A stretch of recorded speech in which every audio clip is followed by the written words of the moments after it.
anakuja nauliza kuna Mary Joki? Hapana. Kuna Karaja Kamau? Hapana. Kuna Otieno Mere? Hapana. Kumbe ulienda huko padile gine. Sasa wewe utakuwa ukiona maraida wa huko ulienda wakiletea watu mzigo yao. Unaona haya huyu arokile the other day na nimebarikiwa. Mbona mimi? What happened with me? The other day. Siyaka huyu ndio kosa nilikuwa asha. Mimi ndio nilimshikilia hivi mpaka alikuwa nanuka kiharufu ya uchafu kwa sababu hakuwa ameoga. Sasa hizi ndio anaendesha kabisa. Hapo ndio uchawi inaanzaga. Sasa unaanza maombi ya uchawi. Wachawi wa kanisani wanatokaga hapo. Wewe uliasha huyu wakati nilimwekelea mkono akaanguka chini. Alikuwa bure, alikuwa analia pastor, nyumba yangu imefungwa pastor. Pastor watoto wako nyumbani. Pastor sina hata chakula. In 6 months unamuona na porado. Wewe ile shida yote kwa sababu ulikuwa umefungua mdomo na you are in the wrong place. Ulikuja hapa na kakiatu kazuri kama hako, the next time nitakukuta ukiwa na slippers. Na ukiona mtu amefika kwa hiyo slippers, akosagi bigiji kwa mdomo.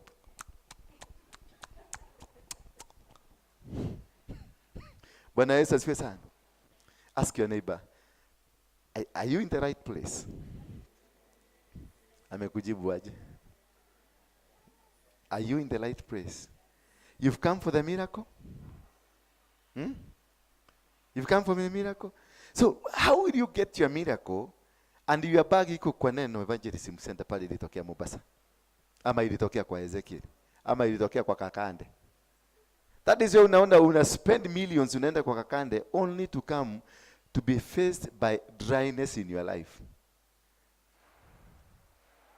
Kama PO box uliandika kwa Kakande na kwa Kakande umeenda one time. Itakujia wapi? Itabaki kwa Kakande. Sasa ikifika kwa Kakande, the secret is, wacheni niwaambie, the secret is ikianguka kwa Kakande na ulisharudi Kenya. Sasa kuna watu wametengenezwa na Mungu wanaitagwa caretakers. Mnawajua caretaker? Maybe you are one of the caretaker. Watu wamezaliwa they are caretaker. They don't have anything of their own. Wako ndio makiateka wa dunia hii, wanachugaga hiyo mizigo imekosa mwenyewe wanapatiwa na Mungu. Togekeraga na gari eno todo mwene Kenya. Bwana Yesu tuwe sana. Kuditi kitu yako imeshikiliwa na kiateka. Kuna gari unashaikutana nayo kwa barabara ina kai hiyo gari ni dhakai. Hiyo gari most likely ni gari yako ilitokaga. Unaenda nakutana na kimwana umesema mpaka roho inakata ku. Unasikia roho imefika ku. Mwana mudosho kakainia dhakarai. Say that. Kumbe Bwana ni yako. Anatumiwa na kimama kingine kia kusa changa. So by the time ukutana na hiyo Bwana, ukiomba sana, by the time you meet that man, utakutana naye akiwa hana meno. Bwana Yesu asifiwe sana. Haleluya. Utakutana naye kama amekuliwa na jigas mpaka vidole zimekaa hivi. Na wakati ulimuona alikuwa smart. Tall, dark and handsome. You are born. Mahidi maku. Bwana Yesu asifiwe sana. Nyama ciaku no ashamandirie nacio. No todo wale bise. Ciathire kwa washitigire kwa Kakande. Kana wakisitigire kwa Ezekiel. Kana washitigire kwa Waruinge. Ugethi na hau hange. Todo we busy. You are busy looking for that miracle because you want it to happen between in your time. That's a major problem we have. That we want all these things happen in our own time. Not understanding that God has his own plan. God has his own time. God has his own arrangement. There is time for everything. There is time for harvesting. There is time for planting. There is time for eating. There is time for what? Sleeping. There is time for waking up. There is time for night. And there is time for everything. And the Bible says that God will only come in his own time. And God, maybe your blessings comes after every 10 years. Look at your cycle of blessings. If, remember the last time God blessed you mpaka ukafeel, umeblessika. Mpaka ukifanya hivi tu muscles, unasikia uliblessika. Uangalie ulikuwa umeomba miaka gapi ndio ufike hapo. Sasa ufanye hiyo hesabu.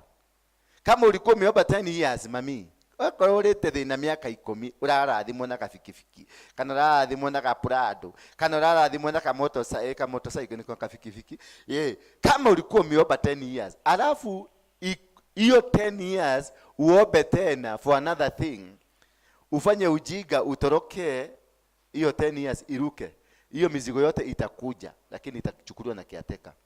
Now you have to pray for another 10 years. Because that is where your blessing comes. All of us, we have where tuko na mahali baraka inakujianga. Kuko na mahali. If God has tuned you in 2 years program, that is what will be happening in your life. If God has tuned you in 5 years program, that is what will be happening in your life. So if you miss the chance, intake ya mwaka hii, utaenda intake ya miaka ingine 5. Sasa hiyo utakuwa umemea ndevu kama wewe ni mwanaume, na kama wewe ni mama utakuwa umeng'oka meno ngapi? Hii kitu kimeingia na huko shida sema, kijana huone nimeseka, uniletee hapa kitu. Bwana Yesu asifiwe sana. That is why we have so many witches in church. Not because they were born witches. Not because they are created witches by their own parents. But because of you having positioned yourself in miscarriages of your destinies, you turn around, you become a witch. Because huyu, wewe umeokoka ni mlokole hata guthioma na thiomaga. Na ulikanisa hii ndio mliasisha. Tuwekegwete geke. Hiki kimekuja ndivyo atakuita. Hiki kimama kilikuja, mimi ndio nilikishikilia. Baka kikaanguka. Kilikuwa hata kila kitu. Sasa ndio yeye anaendesha gari. No, guthi uguo. No. Kaga hiyo akorogwa hiana atia.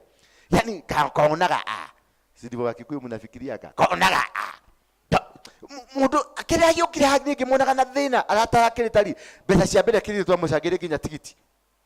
Sasa maombi itakuaje? Maombi yako yote ina change. Baba, angalia watu wanakuja, unawabariki na mimi unibariki baba.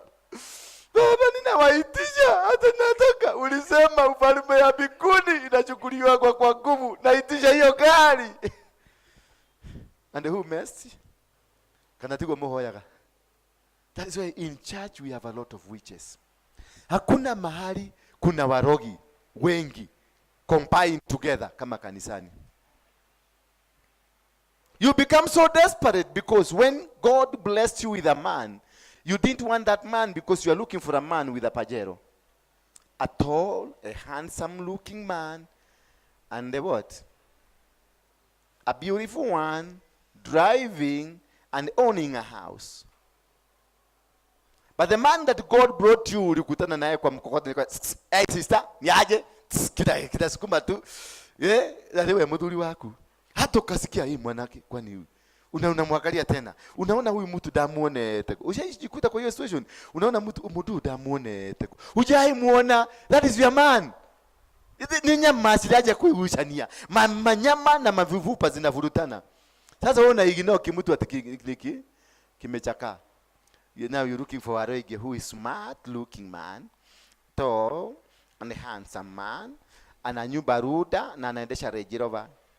But you don't want to ask yourself one big question. Amelipa gharama gani kufika hapo? Na ile gharama amelipa ameilipia wapi? Ndio niendeshe gari hiyo unaona nikiendesha. Ndio nikuwe na nyumba mzuri na ndio nikuwe msupu. Nimelipa gharama gani na nimelipia wapi? Sio tu nimelipa gharama gani, kwa sababu inaweza kuwa nimelipa gharama, lakini nimeilipa nini? Could be nimelipa mama yangu. Could be nimetoa baba yangu. Could be ni mtoto yangu. Hiyo nyumba unaona ruda mzuri ni mtoto wa nani? Wangu. Ama ni mama yangu. Hiyo kigari unaona kile Jirova ni my brother, ninaendesha. Bwana Yesu asifiwe sana. Na wewe unasema tall and handsome. Oh my God has blessed me. Oh my God. Oh hallelujah. I'm blessed with a handsome man. Oh, wacha nikwambie. This man, he's driving a Range Rover. Oh, Jai. Oh my God. I thank you God. Kube ni nyoka ya mtu unathagia God nayo. Need to understand. However, how am I here? I've paid the price. To whom did I pay the price? business unakuja unasema you find somebody doing some nice business because you don't want to struggle. You want just to get into a business that is thriving. Ask yourself, before the business, before Safaricom, we quit Safaricom, what is the price that has been paid? That is a price. Before kimudu tage kinyoro kama wene kukuhudhira todo kiri niguye mwana wako kuja hapa. Before kimudu gigi kinyoroke ha kinyoroketi oguore. Ohana ndugashoke wikira tunyamu tuzokiri. Before kitana kimudu gigi kinyorokuega. Dida na murume. Ni uniede mudu menyeje kuona kimudu farafara kama nyaje mambo kiukomfoa. Ndamuona tondu ni ahubite wega tari utoyo uri ahubite wega ndaja kumuona uri hakite to maguta isura yake imekaa mzuri, haijapakwa blue band, haijapakwa kibo, imepakwa Nivea, imepakwa ile aloe vera, imepakwa vitu mzuri ndio afike hapo, ndio apate aloe vera na apate Nivea na apate ile vitu zote, alafu aweke foundation. Nitako foundation ile afira ile ya kufunika mashimu. Bwana Yesu asifiwe sana. Asante sana. Ndio afike hapo. Ama ninampata mama kama huyu anaendesha kipajero na ndiye mwana ndiye konoga. Ni akima ni kwa ile wanataka baby what? Wanataka baby mamas. Wanataka baby mama. Mashuka mami.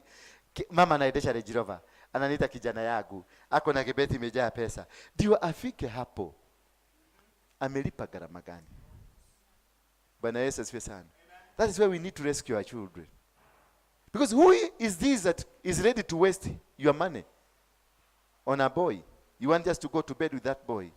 Why do you want to waste this boy? Why don't you tell this boy, you have to struggle, you have to do this? Why don't you tend to tell this girl, ambaye anataka kukuita wewe ni sponsor, why can't you tell this person that I have struggled to be here I am?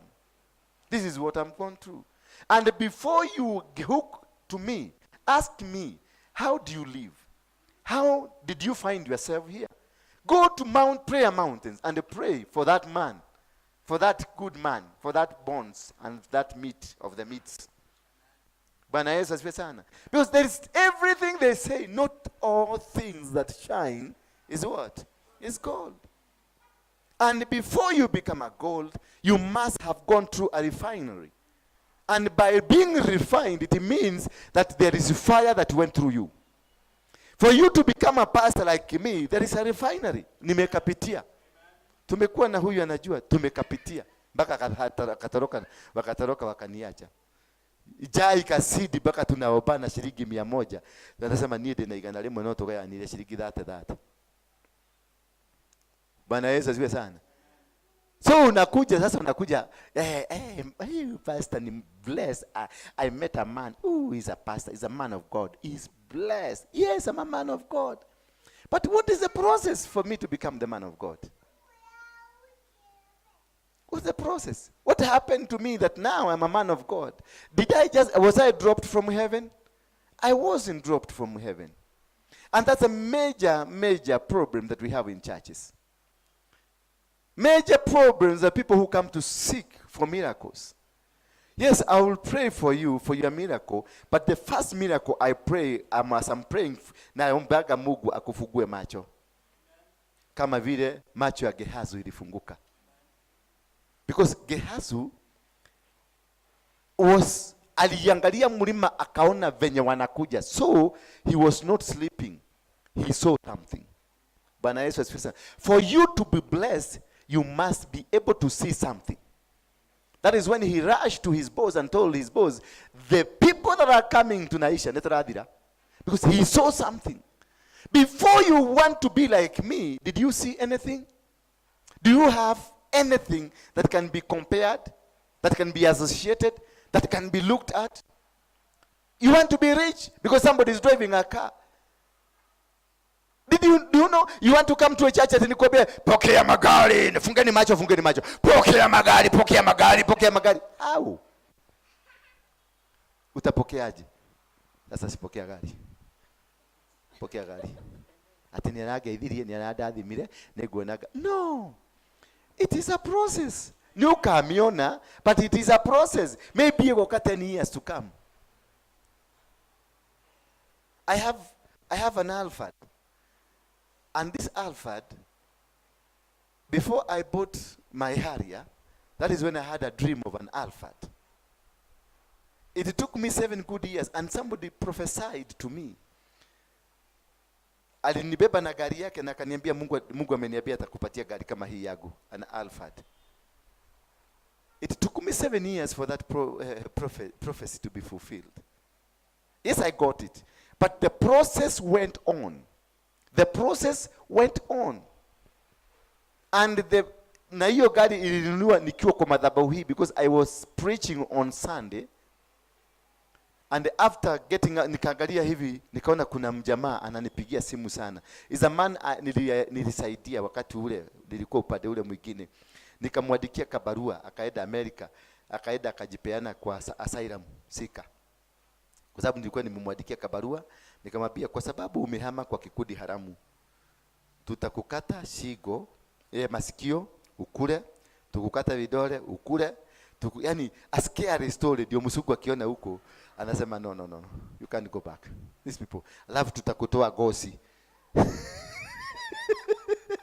There are so many people in America ambao walienda through that process. Bwana Yesu asifiwe sana. And that is why we want to reverse those things, because that is a curse. He is in a land on a lie. Na the other time wale walikuwa wananiangalia kwa hata wengine wakakuja wakaniambia sasa hiyo maneno nafanya ni maneno gani? Wakati niliambia ma ex wangu wote wakuje tusameheane, because I want to be clean. I want to be clean. I know I did it. I was not a good man. I wasn't. Dareke hato. Diona kadhikati. Nikiona tu zikati naanza kufanya hivi. Mwili yangu tu inachamuka. But after coming back to Jesus, and Jesus got into me, the next step is you start repenting. That is the process. Don't go cheating people ati Yesu alitukufia. Yes, alikufia kwa wale wanaomwamini na wanaomfuata. Na wanaomwamini, Biblia inasema atakaye kuja kwangu atasamehewa na Baba yangu. Anakuja kufanya nini? Unaenda kufanya kwa nini kwa Yesu? To tell, this is what I did to repent. When Hagai alifukuzwa na Sarai. Wakati alifukuzwa, alienda kwa kichaka somewhere in the bush. Akiwa in the bush, the angel of the Lord appeared to him. Alimuita jina Hagai. What are you doing here? How can I call you your name and I don't know what you are doing there? Bwana Yesu asifiwe sana. I will call your name because I know you. And of course, alimkuta kwa kichaka, hakumkuta kwa street wakipitana, alimkuta. Kwa hivyo the angel alijua mpaka mahali ako. Lakini akamwambia, what are you doing here? Naye alimwambiaje? Nimekosea bosi yangu. So that confession, that is what God wanted. So kama ulifanya maneno na hauja confess, na wewe ni mrokole kanisani, wewe ndio unaobeaga baka watu, you are doing zero work. Wacha kutujanganya hapa ati Yesu ati Biblia Hebrews sijui wote ili tulisamehewa, hiyo maneno iliisha. Nothing. It is still standing waiting for you. Confession will set you free. Confess no matter what you did. Confess it. Kama ulilalo na wewe ni wanaume 300, kuja tu hapa. Confess it. Kama ulitoa mimba 800, confess. Because you will never succeed in life. No matter how you say you are saved, you will never succeed. This is, ndio nasikiaga ndio miracle. Because ulifugwa. Kama ulifanya abortion, you killed. Life begins at conception.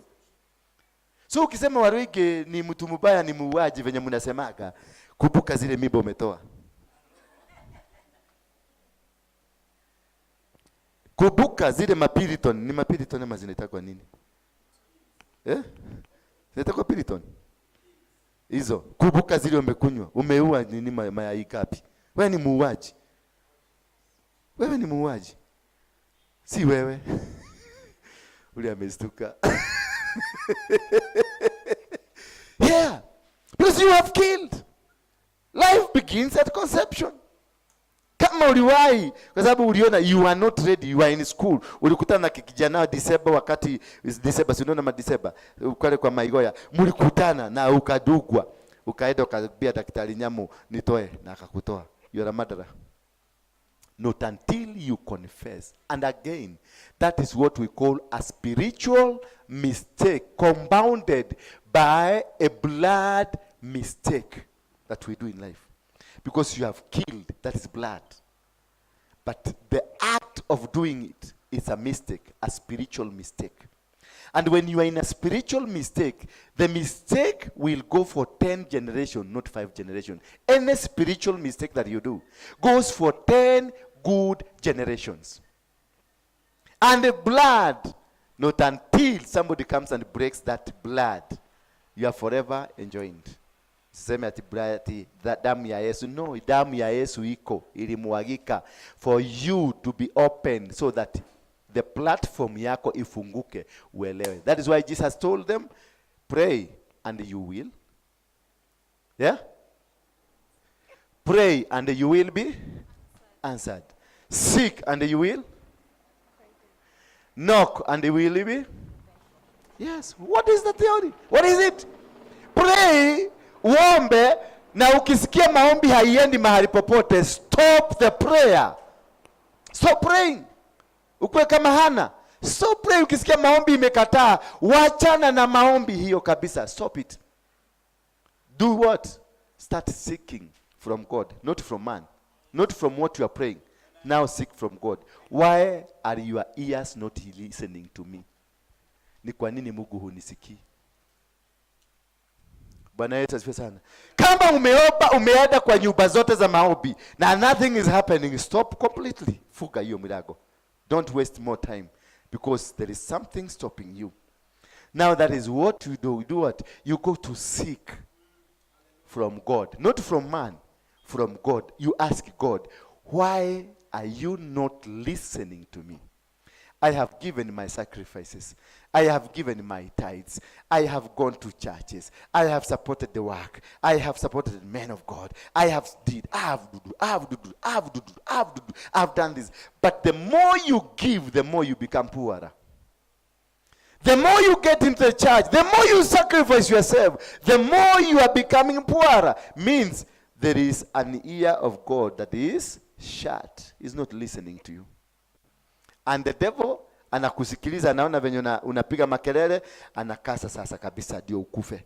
Kwa sababu anajua unaenda kumuacha. That is the time you stop praying and you seek to know from God what is the problem. Bwana Yesu asifiwe sana.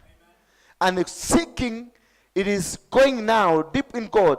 Tell me what could be the problem. Then God will tell you, you did an abortion. Number one. Or your mother did an abortion, because you could be suffering a disease or a problem caused by your own parents. Bwana Yesu asifiwe sana. If your mother did an abortion, 2 or 3 or 4, any number of abortion, what dies is the body, not the spirit. Did you know that? Did you know that? Mommy, did you know that? That what dies, it is the spirit, is the body, not the spirit. Your body will go, but your spirit will remain. So this cowboy or this girl that you killed, the spirit is still intact. Bwana Yesu asifiwe sana. Huyo mtoto anaendelea kukua. Kama wewe sasa ndio ulizaliwa baada ya watatu kuuliwa, ujue you have 3 sisters in the spirit who are looking at you. That is why when you want to do anything, because the mother preferred wale ambao walizaa, lakini hawa wengine hakuwa prefer. In the spiritual realm there is warfare between those who came and those who did not come. Because who did not come, they are asking question, why are these so preferred than us? So what will happen? You will go to nice school, you will go to everything, you will be educated, but the time when you want to stand doing things, unajikuta umeanza kuvuta sigara. Hawa watoto ulilea vizuri, unaona wamegeuka, wamekuwa wabaya. So you cry to God, you ask God, Father, I've been to church. Mimi ni Mother Kirodi. mimi ni nini? Mimi nimefanya all these manner of things. What happened? Why? What's happening with my children? Wameenda America, wote wamekuwa drug addicts. You spend all your money. Because there is warfare between the living in the physical and the living in the spirit. They will never allow these people to grow. They will forever fight them. Until such a time, your mother will confess and say, I did this. That is when the umbilical cord will be cut. And these people will be sent. That is why we command the dead to go where they belong. But as long as you've never sent them where they belong, they are still existing. Tunasikia vitoto vya kiroho vinatembea. Sasa labda uko na sister mkubwa ako hapa na kunyaliraga. Ukienda kupata bwana anakuja anatoa bwana. Unasikia spiritual husband anaingia. Ukienda kufanya kakitu unasikia kameenda. The day you are supposed to be given kamechukuliwa. Those are those children ambao mama yako alizaa na akaua. Bwana Yesu asifiwe sana. And that is the major problem we are facing from our own parents. Mama yako na baba yako walienda kwa muganga wakachagwa chujo wakaekwa huku wakachajwa. Wangapi wamechajwa hapa? Wangapi wameenda kwa muganga? Inua mkono yako juu kama umewahi kwenda kwa muganga.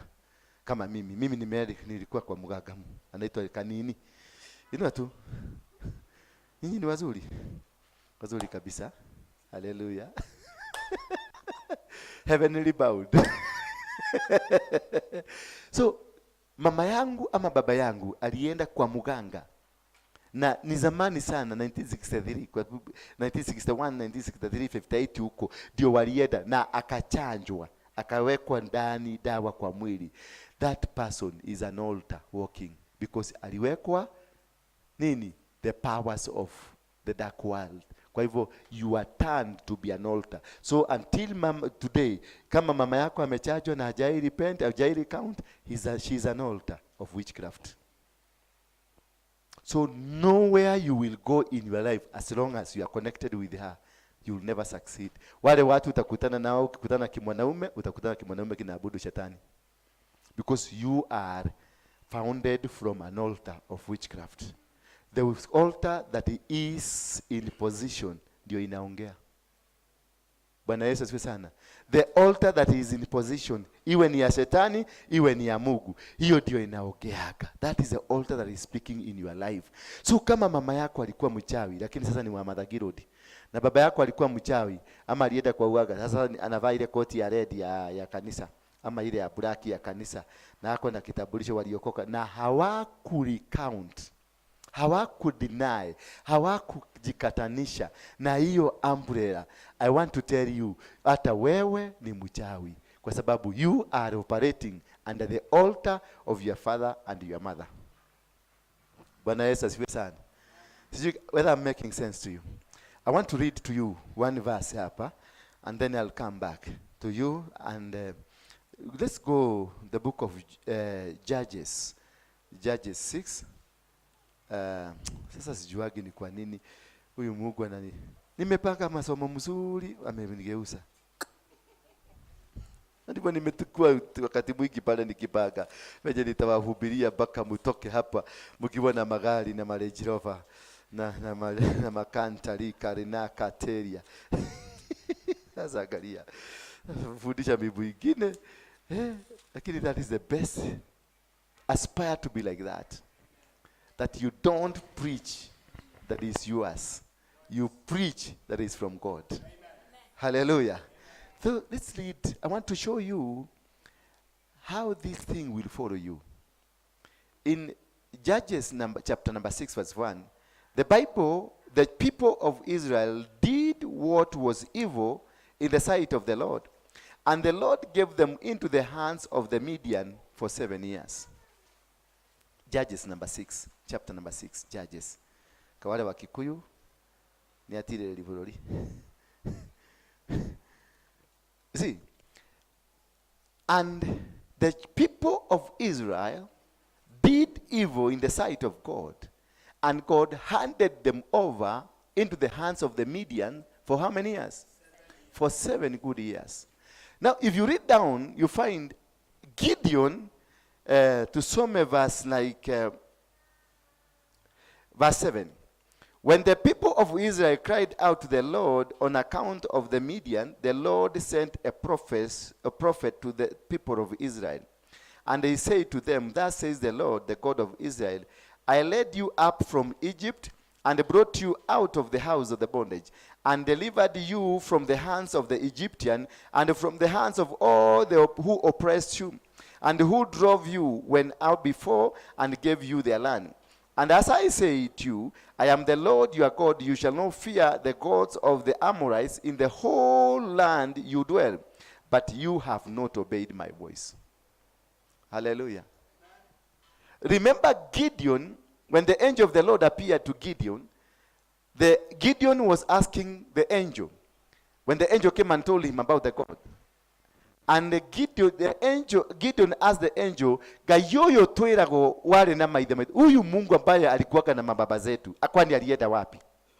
Gideon had prepared 32,000 men to go to war with the Midians. Gideon had prepared an army of 32,000 people. Kushokanilea do 32 ni kitu rahisi. Kuleta 32,000. So this man was highly favored by God, that he had people who can listen to him. He had people who can follow him. And he had a huge army that followed him.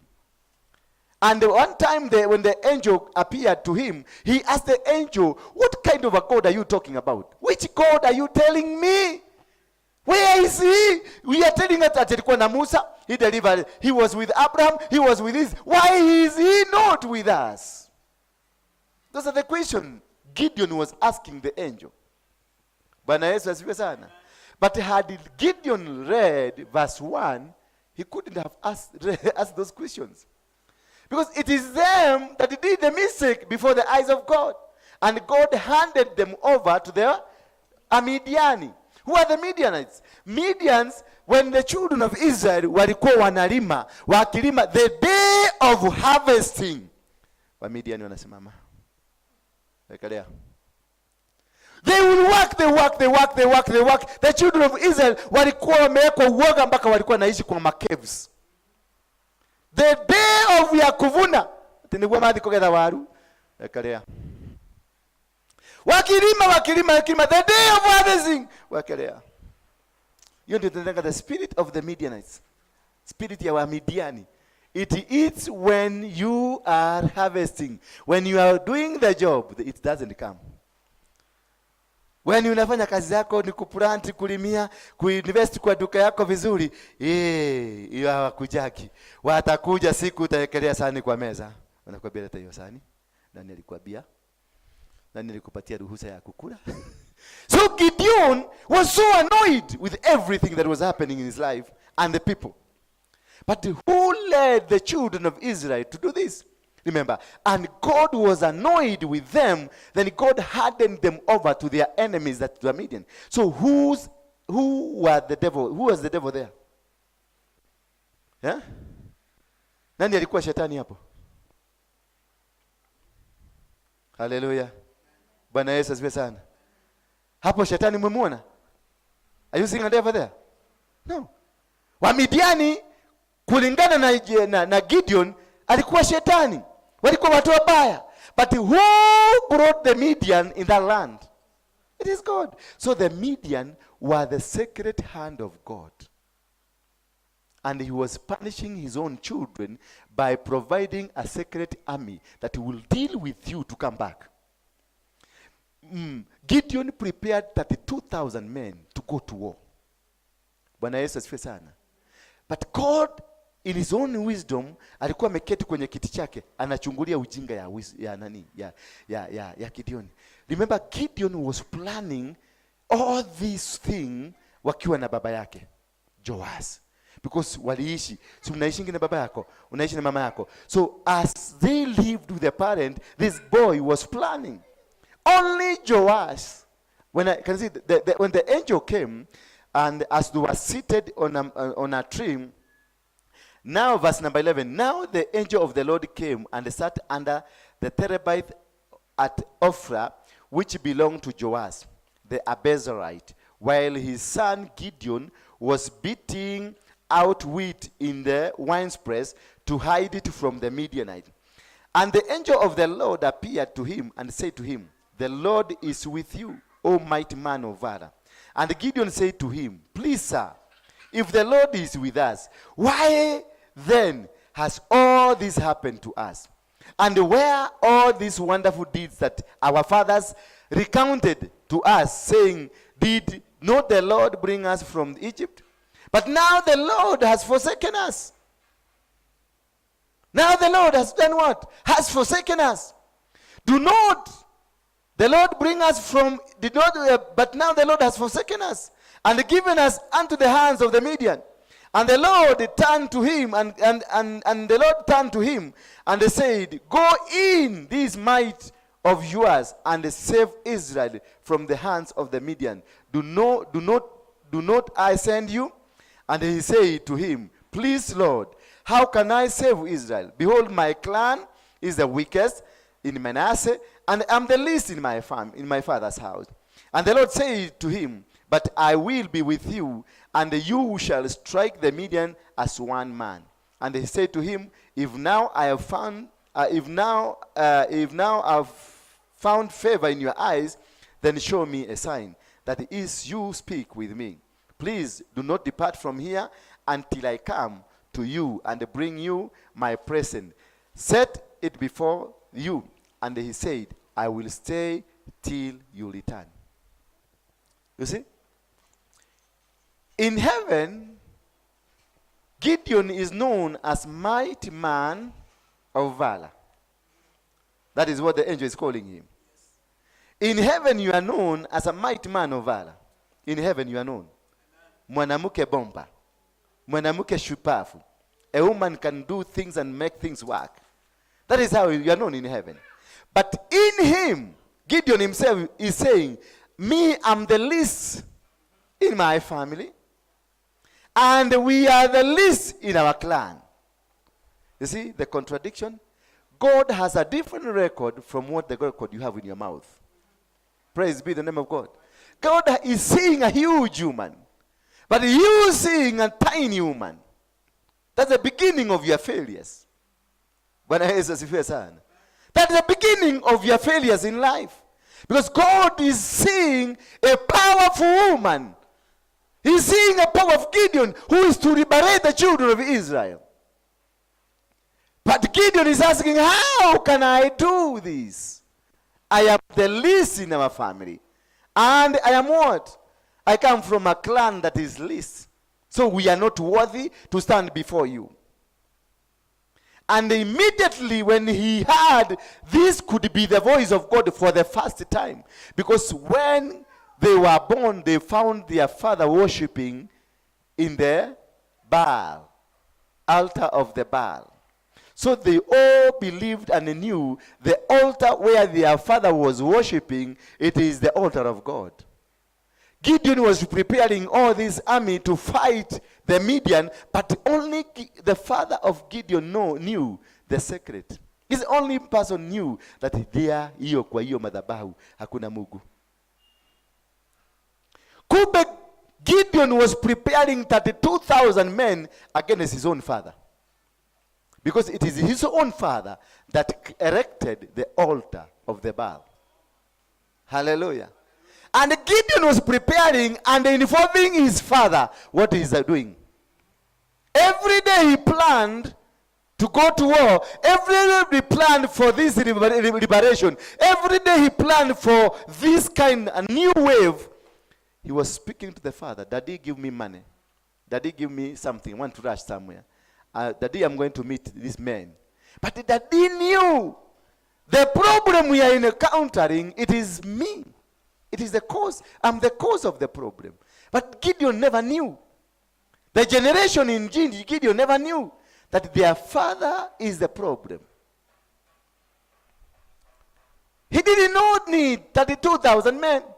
That is why the angel tells him, you alone can win this battle. Because it is not about the Midianites, it's not about the Amorites, it's not about the people from the south, it's about your father. Hallelujah. Could you be facing challenges not because of the people you think are witches, but because of your own father you love? The father you dearly love. The father that when he comes, you, oh daddy, unamshika mguu hapa na mwingine hapa. Oh daddy, kumbe ni mchawi. Is the one causing the problem you are going through. So when this Gideon discovered that this is the angel of the Lord, and for the first time akaona kuna connection. Remember I had asked the angel of the Lord, where did this God go? So for a long time, for 7 years, they never worshipped God. They never knew that they are not with God. They never knew. They always thought they are with God. But they came to discover that the time he discovered, I have not been with God. Could you be moving and have been moving around, worshipping the devil, thinking you are worshipping God, and abusing God, thinking he's the devil? Hallelujah. Tokoro usho ane shaitani no egai. Na tokoro usho etaga gai ni shaitani. Hallelujah. Bwana Yesu asifiwe sana. Because Gideon hakuwa anajua the cause of the problem they are going through. It is not the Midian. Hawana shida. Ni kutumwa, ametumwa kazi. Hiyo problem ambayo unapitia labda imetoka kwa Mungu.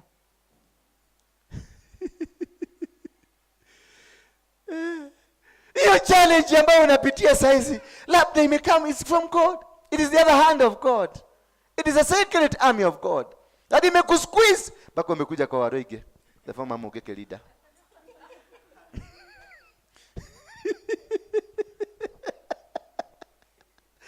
Of all the people. Hallelujah. Bwana Yesu asifiwe sana. Because you've been fighting a battle, not understanding this battle imetoka kwetu nyumbani. Bwana Yesu asifiwe. That your mother is the one, ndio mchawi na ndio wakwaza kanisani. Ni watora kama takamali maige kanisani. Hey, mwana nyagosha, kumari ndahonokire, Yesu ni adaivetie na akadeivia na akada. Nikyo ni ndiendaga mundu adutere wira. Staki. Kwenda na hiyo wira yako mbali kabisa. Hiyo shuhuda mrefu. Ati nimeokoka, Yesu ni Bwana, amenilida, ameniwenya, tangu kuokoka, inakuigwa deigwa komna, inakuigwa deigwa, inakuikadireka. Nonsense. Take it away from me. Give your testimonies to God, not me. It is only God who knows who you are. Me, I can see a beautiful girl, kumbe ni mchawi, ni nyoka. Ona kile tu mwegato upete kumbe ni nyoka geha kidogo kabete.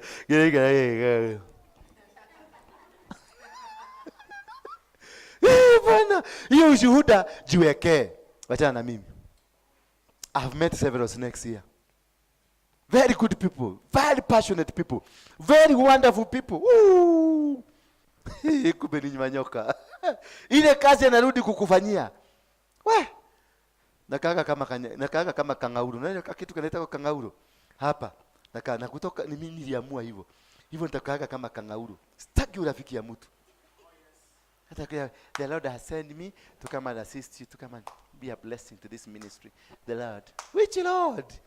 Tell me, I want to know which Lord. Yes. Because Gideon, the father of Gideon, walikuwa wameambiwa, do not worship any other God. Do not worship the gods of Amorite. But they all in their own wisdom wakaborrow information from the Amorite, and they built an altar of Baal, then lied to the entire society at the help of Mungu wako.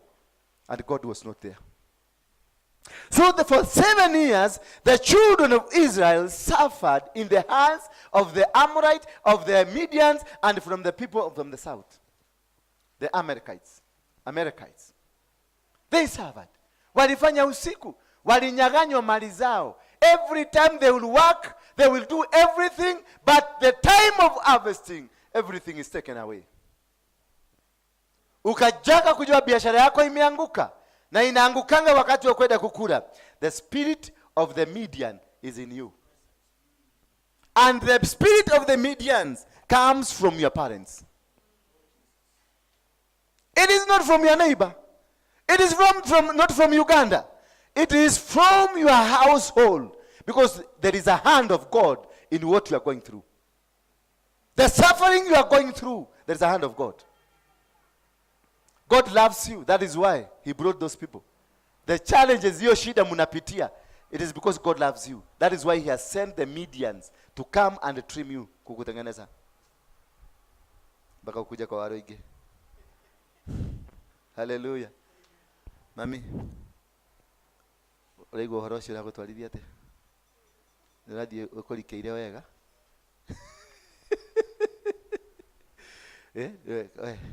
Uraigua atia?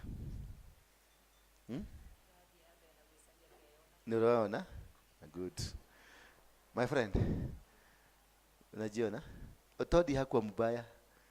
Ni Midiani.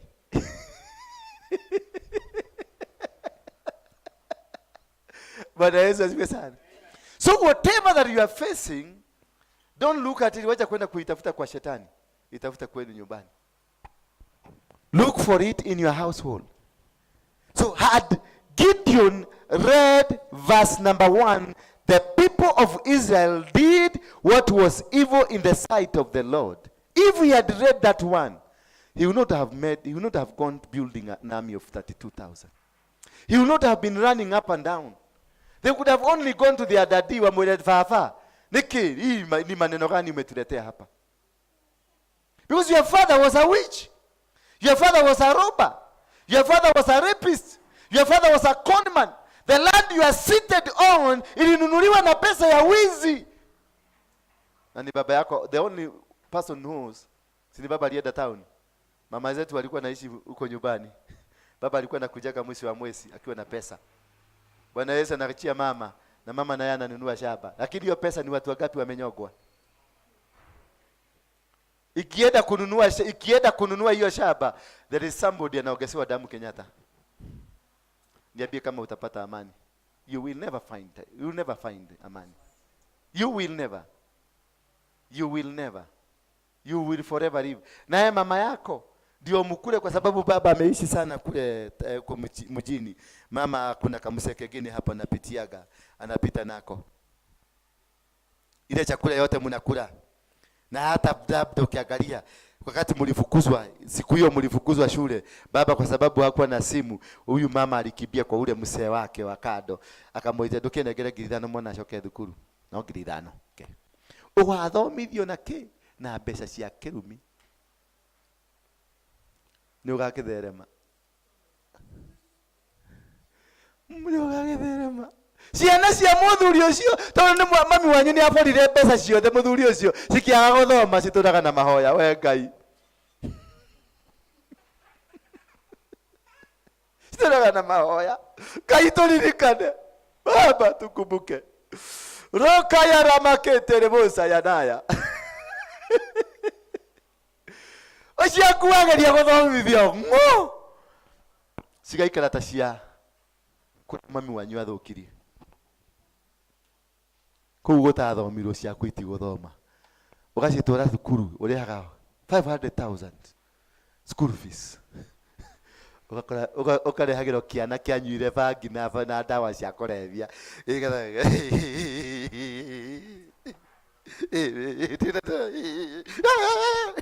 Kuna mwingine nilitoa habari kwa baba.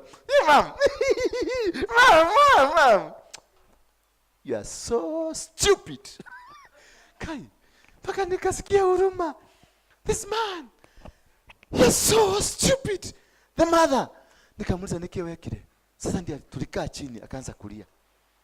Akaniambia what she used to do.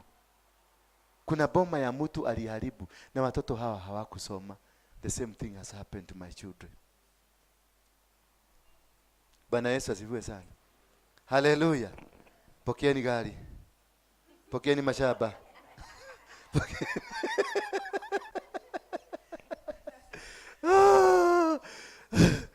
If I told you, Mami, if I prophesy to you about pokea gari na nikupatie mafundisho, nikusipokea gari, nikupatie mafundisho, what would you choose? Yeah? Yeah. You rather go for teaching. Because the teachings will set you free. You will be able to know why you are suffering. You will be able to go and confront your mother. Unamkaliza chini na muuliza, Mami, niambie tu ukweli. Ni kwa nini naonaga brother yetu ni mweupe na sisi wengine sote tutakuwa black? Ni kweli. Si ushaiangalia kwenu unaona yule ena round face na idho tutakuwa tena dure ya makode. Na sikumbuka ile ya kauma sauma makode. Silikuwa ile face silikuwa zinateremka hivi, lakini kwetu sasa wewe ni round face na brother zako zote ni kauma sauma makode. Uliza mambo tu mnamuuliza haradhi yatea. Hapa hii maneno inaidaga aje? Bwana Yesu asifiwe sana. Because that is the beginning of understanding how to come out of the problems that you are facing. That's the beginning of knowing what could be your disease. Because most of you are suffering not because you committed anything, but because you have been brought up from a foundation that was wicked. Then the angel says, then this man comes and says, and where, verse number 14, and the Lord turned to him and said, go in this might of yours and save Israel from the hands of the Midian. Do not I send you? And he said to him, please, Lord, how can I save Israel? Behold, my clan is the weakest of Manasseh, and I am the least in my family. And in verse number 16, and the Lord said to him, but I will be with you, and you shall strike the Midian as one man. That is the most powerful statement there. In everything there, the most powerful. He gave him a link and a direction that this is not a battle for the community, it is a battle for one man. The one man that is in your house. Hallelujah. It is the battle for only what? One man, and this man is in your house. Don't prepare an army because you are not going to fight Midians, because Midians are part of me. So you don't know the enemy. You don't know the enemy. That's what God was telling him. The battle will be won as one man, not the 32,000. Hapo ndio angekuwa na akili ajue ati one man. Na mimi natengeneza 32,000. Kwani kuna nini? Hapo ndio angeanza maswali. Hapo ndio angeanza kujiuliza maswali. What is this that God is telling me? God has been speaking to most of you that the problem where the problem is, God has shown you red flags. God has shown you everything in your life. But because you are so busy denying and recrying and ribakudaling, you don't have time. Mumiokoka baka mmekoka kuliko Yesu. In fact, if Jesus came to Kenya, the first people to lynch him will be Christian. So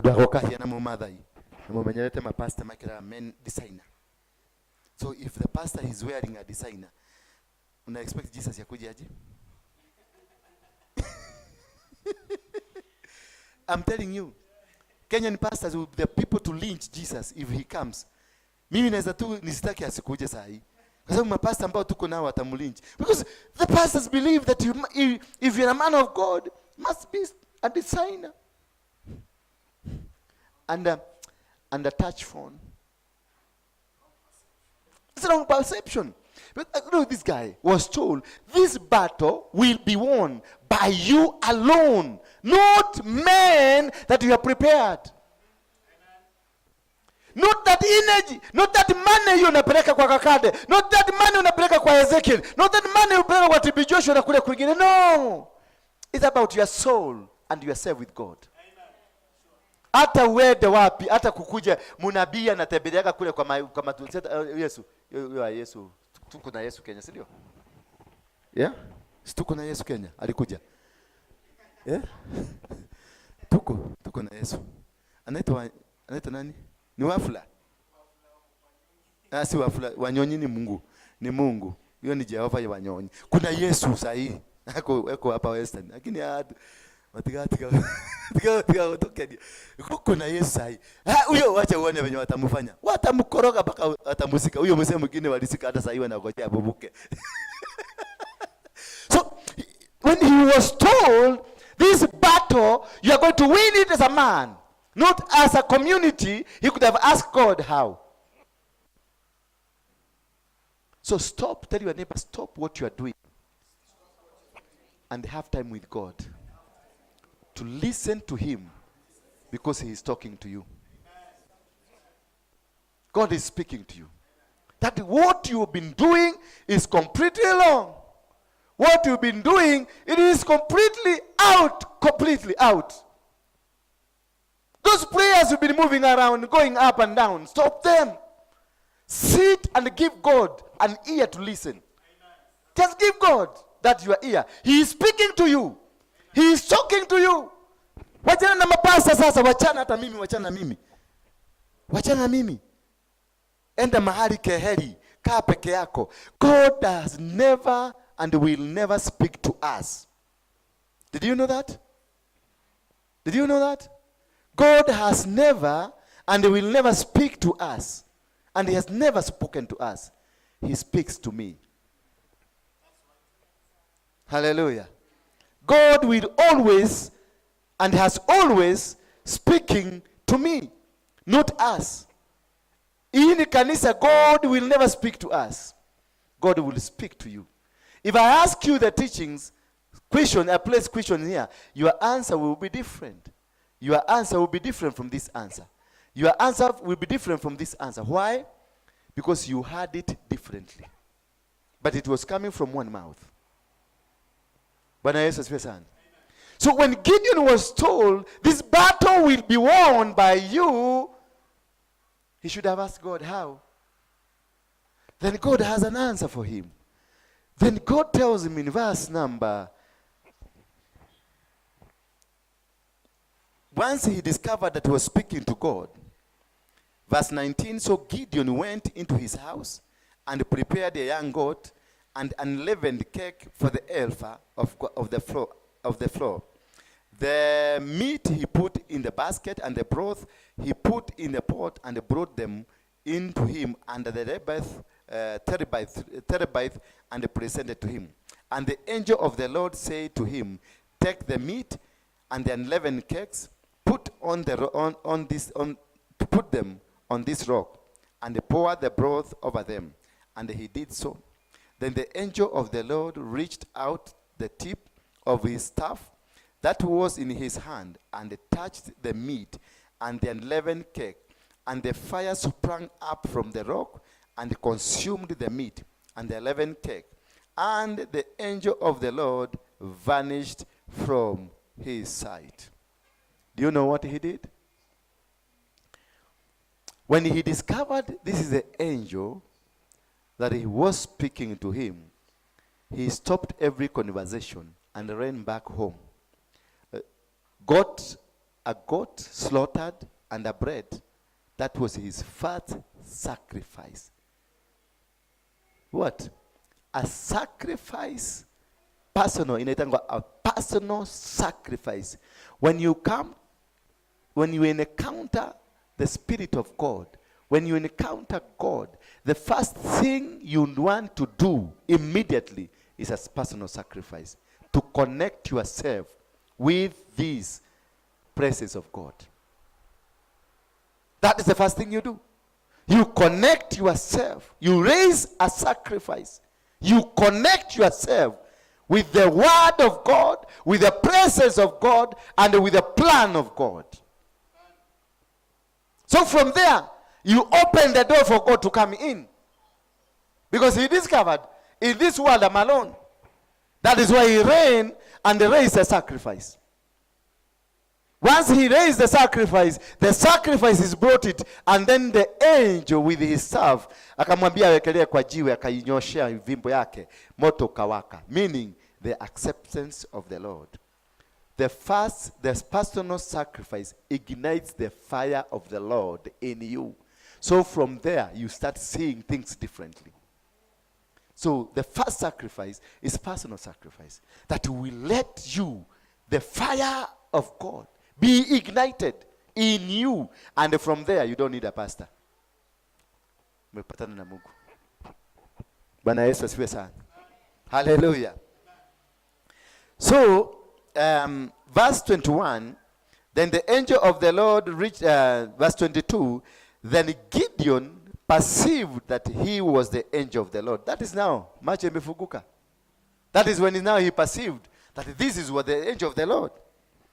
And the Gideon said, alas, O Lord God, for now I have seen the angel of the Lord face to face.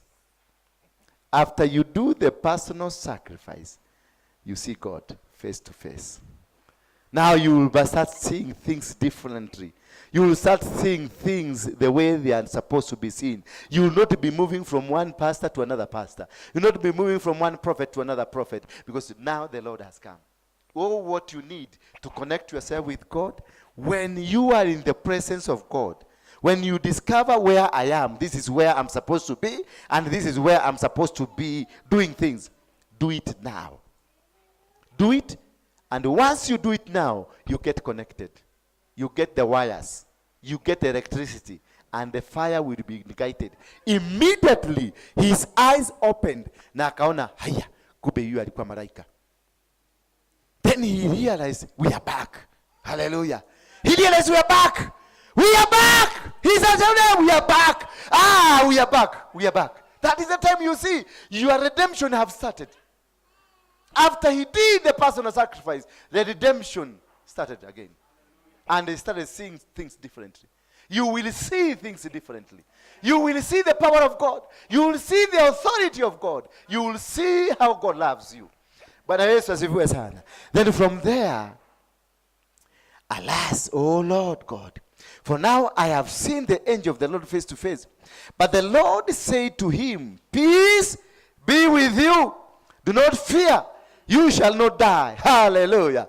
That you are not going to die. Remember, what has ignited? That sacrifice have ignited now the promises of God. That do not fear, you are not going to die. Don't be worried of that disease. Don't be worried about those people who are fighting you. Don't be worried of that business. Don't be worried about that family. Don't be worried about anything, because now I have come back. I am back with you. I will be walking you. I will move around with you. They did it.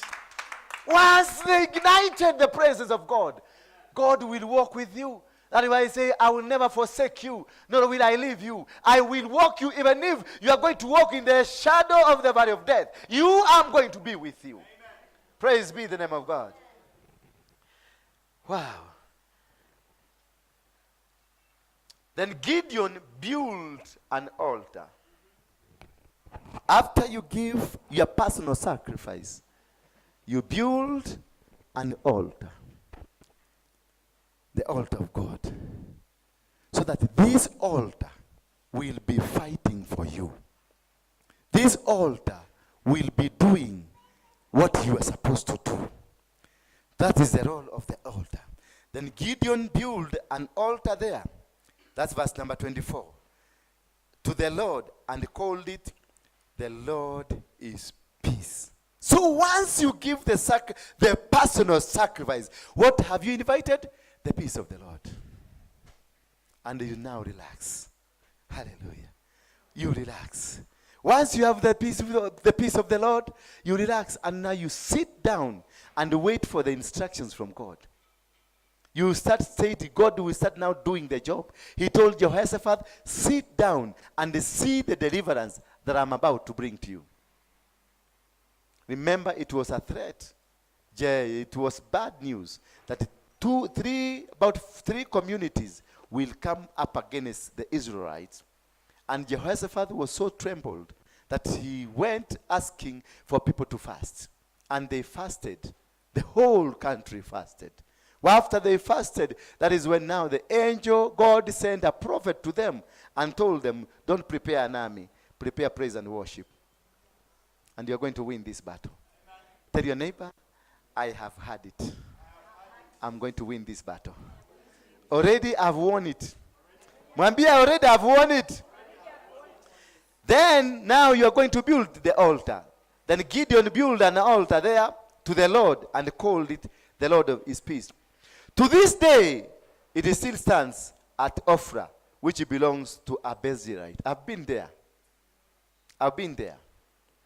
That night, the Lord said to him, take your father. That night, now God has come in now. Remember, for 7 years, they didn't see a God. For 7 years, you've not been seeing God. You've never heard of God. That night, after he did the personal sacrifice, that night God came. That very night, the Lord said to him, take your father's bull the second bull 7 years old, and pull down altar of Baal that your father has, and cut down the Asherahs that it is besides it. Did he tell him to go and beat the Midianite? Amemwambia aende kwa nani? Kwa baba yake. Kumbe ni baba. Kumbe ni daguo. Usiende tamuno tanyama. He told him, take 2 bulls from your father. Go and destroy the altar that your father did. Because that is the enemy. So what is in you is the enemy, not that which is outside you. You are the enemy of yourself. Hallelujah. Sasa unaniangalia na macho ya huruma ati how now. Tefafano adoge. This man Joas organized for the construction of the altar of Baal against the will of God. These all led to the entire society, the entire community to suffer for 7 good years. The act that you do, the small act you do, might cost not only you, a generation. Maybe you are suffering because of your grandfather. Maybe you are suffering because of your grandmother, the great-grandmother. What they did long time ago, 300 years ago, 400 years ago. It is very important for you to know that what could be the problem, it is not what you think. What brought you here, I know all of you. What brought you here, now it may change. Is it true? You had come mwekelewa mkono. Aliyokigo kemwe mundu wa Ngai. Wenu dukata ya kahida gaka. Ni di dukata ya kahida gaka. Di dukata ya mahida mothe.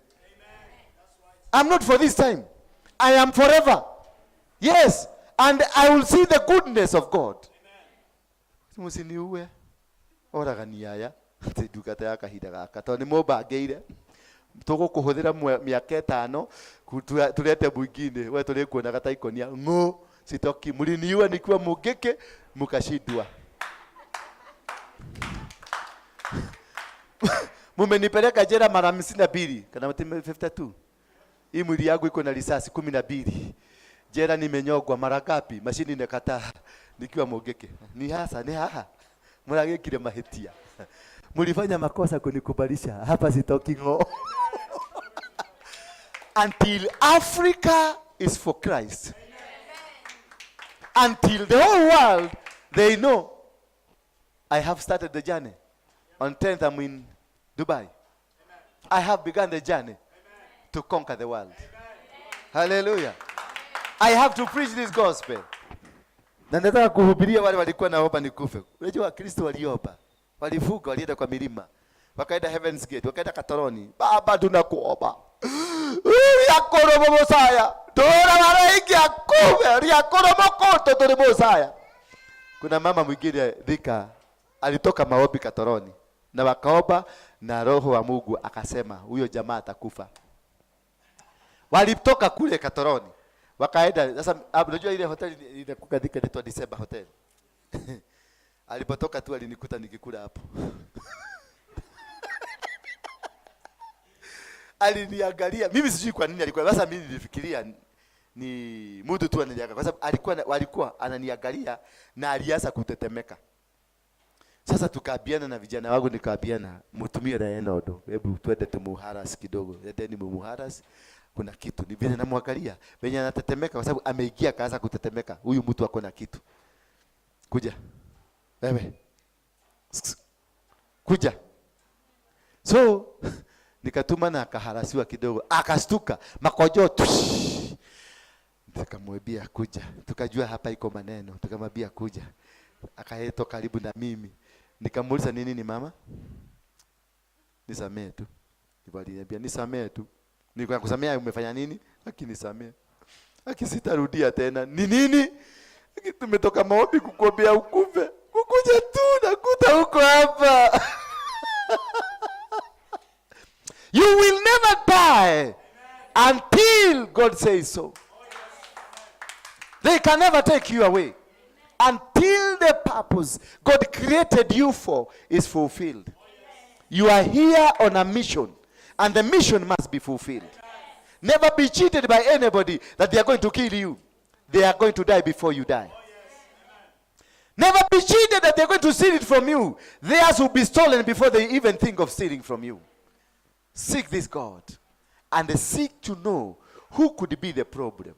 Because you are here on a wrong decision.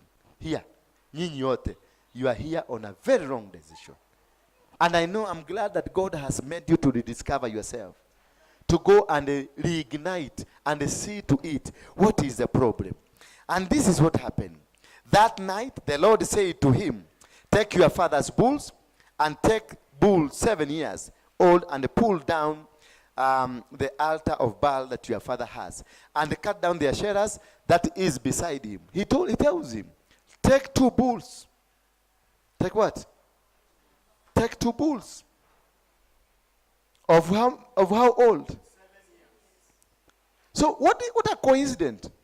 There were 2 bulls of 7 years. What a coincidence. Who tells you what you are supposed to give? It is only God. He had prepared the 2 bulls for this occasion. Bwana Yesu asifiwe sana. What you are supposed to give as a sacrifice, it is already prepared. I will never tell you, go get me 200,000. Nikuvujie, I'm a con man.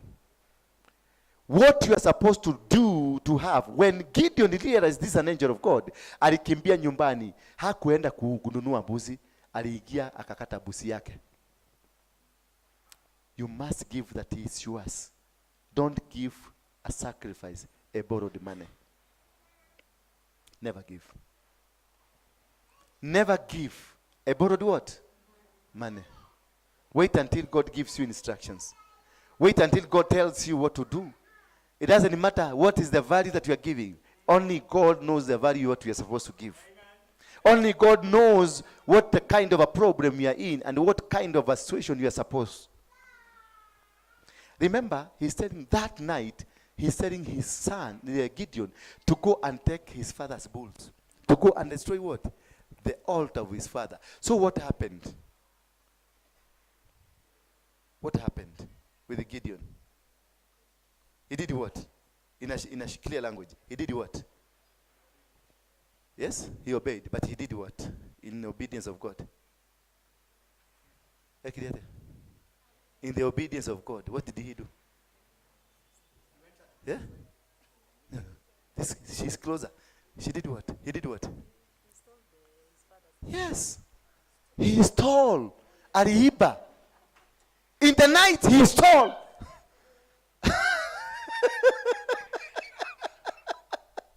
In the night, he went and stole from his father and destroyed. Hallelujah. Bwana Yesu asifiwe sana. Those are the dynamics of the gospel of God. The principles of the kingdom.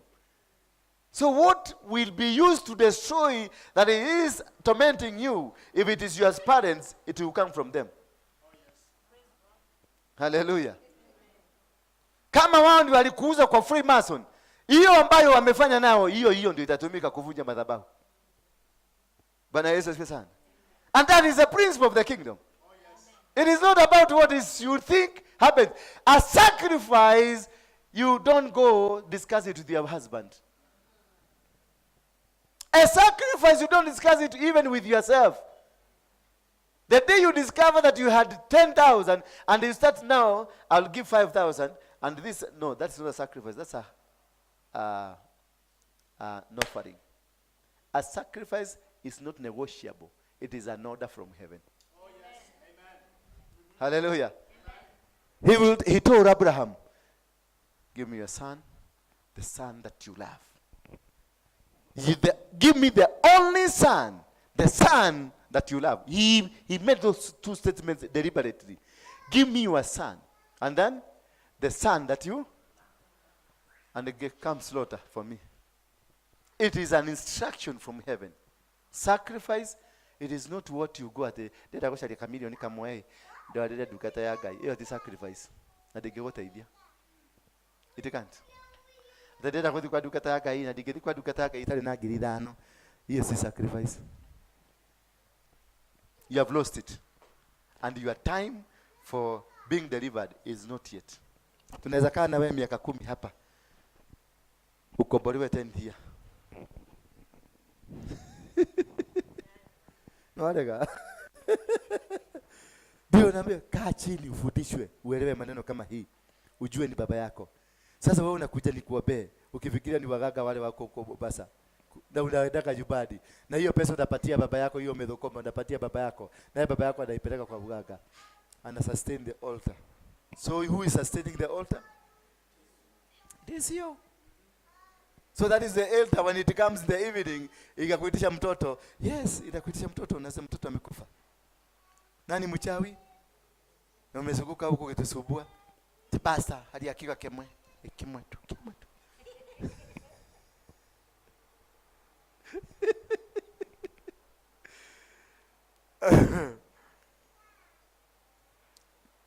So Gideon took 10 men of his servants and did as the Lord had told him. Second part is he did as the Lord told him. But because he was too afraid of his family and the men of the town to do it by day, he did it by night. He was afraid. Kubomoa madhabahu sio kitu ya kuchezewa. Sio kitu ya kurukaruka, nimeenda kuvunja madhabahu. Wewe utakuta wamefika huko na kungojea. Unavunja ya nani? Na baba yako ndio anakupatia fare. Na anajua yeye ndiye amekufanya hivyo. Oh yeah. Gari lazima itafanya accident kwa barabara. The gari itafanya, ama usikie mtoto yako amegojeka that very day. Unasikia ambulance imepeleka mtoto Kenyatta. Sasa unashindwa kodi kwa Waruinge kana kodi Kenyatta.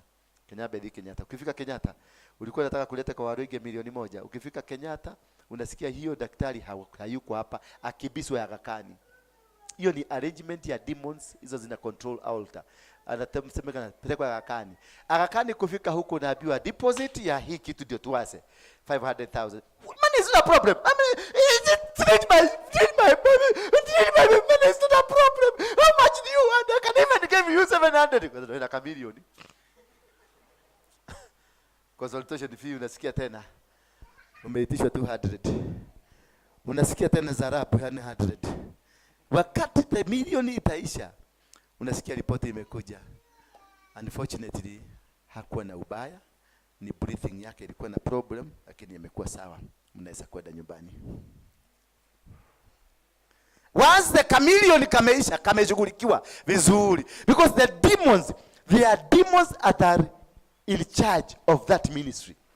To make sure you don't succeed. To make sure you don't move forward. To make sure you go nowhere. Those are the demons assigned. They deal with you. And they don't deal with you until you're about to eat. These are the time they are comfortable, wanakuachilia ufanye kazi. Lakini siku ya kwenda kukula, ndio wanakuja wanasimama hapo, wanakuitisha. Lete. Watakuitisha kwa watoto yako, watakuitisha kwa kazi, watakuitisha kwa kila kitu. Maconmen wanakuja wanakukoni. Na unakoniwa na kazini yako. Mtu ambaye unamwamini ni pastor. Na si kukukoni hata yeye hataki kukukoni, lakini anakuta amekukoni. Unampelekea nuks. Because that man has to go. That thing has to happen. Bwana Yesu asifiwe sana. Hallelujah. How many of you are blessed and up to happen umefika? Huyu msichana hajakuwa blessed. Sweetheart. Hi. Inua mkono wako juu. Ameng'adia. Itatoka, itaenda. Lazima iende. Haisimami leo. Neke. Hey, hallelujah. Then Gideon and verse number 28. When the men of the town rose early in the morning, behold, the altar of Baal was broken down, and the Asherah beside it was cut down, and the second bull was offered on the altar that had been built. And they said to one another, who has done this thing? And after they had searched and inquired, they said, Gideon the son of Joash has done this. Then the men of the town said to Joash, bring out your son, that he may die, for he has broken down the altar of Baal, and cut down the Asherah beside it. But Joash said to all who stood against him, will you contend for Baal, or will you save him? Whoever contends for him shall be put to death by morning. If he is God, let him contend for himself. So this man knew. Hapa kunanga Mungu. This man knew. Hata wazee hawakuwa najua hatire gai.